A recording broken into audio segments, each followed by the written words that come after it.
The research vessel Dawn's Promise hung in orbit above Earth, its Sylvek hull gleaming against the black void of space. Inside the xenobiology lab, Dr. Melissa Chen stood before a transparent containment field, observing three small Zithari cubs with a mixture of scientific fascination and maternal concern. The cubs were no larger than Earth house cats, their bioluminescent fur rippling with waves of curious yellow light. They had arrived on the ship 3 weeks ago after their colony vessel had suffered catastrophic life support failure. Out of 200 Zithari, only these 3 juveniles had survived in their emergency pod. "They're still not eating," Daniel Rodriguez said, entering the lab with a datapad clutched in his hand. The ship's botanist looked exhausted, dark circles under his eyes testament to sleepless nights searching for a solution. Melissa turned to face him, her expression grim. "The nutritional synthesizer can't replicate their native food accurately enough. Their biology is rejecting everything we've tried." She gestured at the untouched bowls of various compounds within the containment field. "We've matched the molecular structure of their traditional diet perfectly, but something's missing. Some element we can't detect." Daniel moved closer to the field, and the smallest cub, the one Melissa had privately named Spark, pressed its tiny paw against the barrier.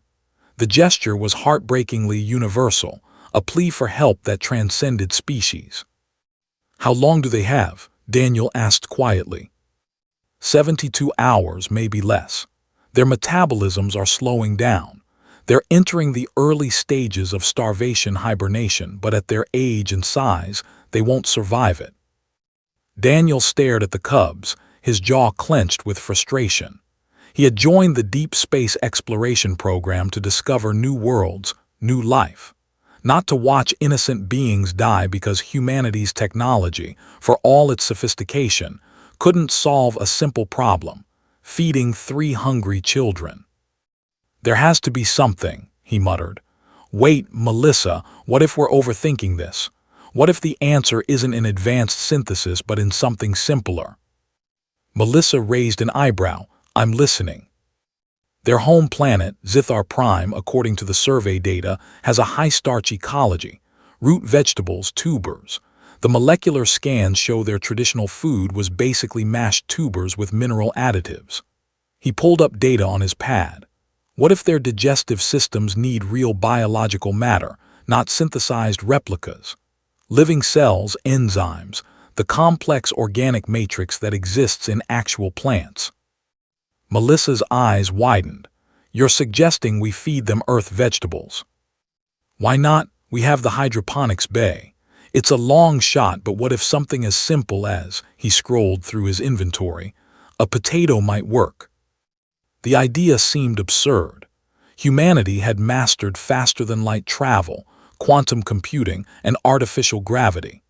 Yet here they were, contemplating whether a humble tuber from Earth might save 3 alien lives where advanced technology had failed. "It could kill them faster," Melissa warned. "Earth biology, alien biology, the proteins alone could trigger fatal reactions." "They're dying anyway," Daniel said softly. "At least this way we try something different." Melissa looked at the cubs. Spark's bioluminescence had dimmed to a faint orange, the color she had learned of Zithari sadness. She made her decision. "Get your potatoes." 20 minutes later, Daniel returned with 3 small potatoes from the hydroponics bay.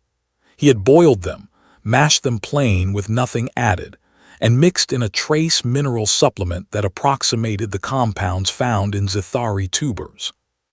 Melissa lowered the containment field enough to slide the bowl inside. The cubs didn't move initially, their energy too depleted for curiosity. But then Spark lifted her small head, her nasal slits flaring. The cub's bioluminescence flickered, once, twice, then blazed bright green. The other 2 cubs' heads snapped up simultaneously. Within seconds, all 3 had crawled to the bowl, their small mouths working at the mashed potato with desperate hunger. "My God," Melissa whispered, "they're eating." Daniel gripped the edge of the containment unit, hardly daring to breathe. The biomonitors. Melissa's fingers flew across her console. Heart rate stabilizing, digestive enzymes activating. Daniel, it's working. They're actually metabolizing it. For the next hour, they watched in amazed silence as the cubs ate, their colors brightening with each passing minute. When the bowl was finally empty, Spark looked up at the two humans and made a sound, a soft, trilling chirp that the translator interpreted as more. Daniel laughed, the sound cracking with relief. I'll make more. Over the following days, the cubs thrived on their diet of plain mashed potatoes supplemented with minerals. The irony wasn't lost on anyone aboard the Dawn's Promise, humanity's most advanced starship, carrying equipment worth trillions of credits, and the key to saving an alien species had been sitting in the hydroponics bay the entire time. As word spread through the interstellar community, the story took on a life of its own. The Zithari Council sent a formal message of gratitude, expressing wonder that Earth's humble ground apple had proven compatible with their biology. Xenobiologists across known space began reevaluating their approaches, considering that sometimes the solution to complex problems lay not in complexity, but in simplicity. 3 months later, Melissa stood in the same lab, watching the cubs, now significantly larger and healthier, play with a ball Daniel had fashioned from spare materials. Spark tumbled over her siblings, her bioluminescence flashing playful purples and blues. You know what the strangest part is, Daniel said, standing beside her. Potatoes nearly went extinct on Earth 4 times. Famine, disease, climate change. We almost lost them. But we didn't, Melissa said, and now they've saved a species light years from where they evolved. Makes you think, Daniel mused, about how connected everything is, how something as small as a potato, as simple as trying something different, can change the course of history. Spark noticed them watching and bounded over, pressing her paw against the now-deactivated barrier, no longer seeking help but offering something else. Connection, gratitude, family. Melissa knelt down, placing her hand against the cub's paw, separated by nothing but air. We're all just trying to survive, she said softly, sharing what we have. That's what makes us civilization, regardless of how many legs we walk on or what world we call home. Daniel smiled. Saved by a potato, the Zithari are never going to live this down. Neither are we, Melissa laughed, but I can think of worse legacies. As the Dawn's Promise continued its journey through the stars, its cargo hold now included several tons of seed potatoes, a gift from Earth to the Zithari homeworld.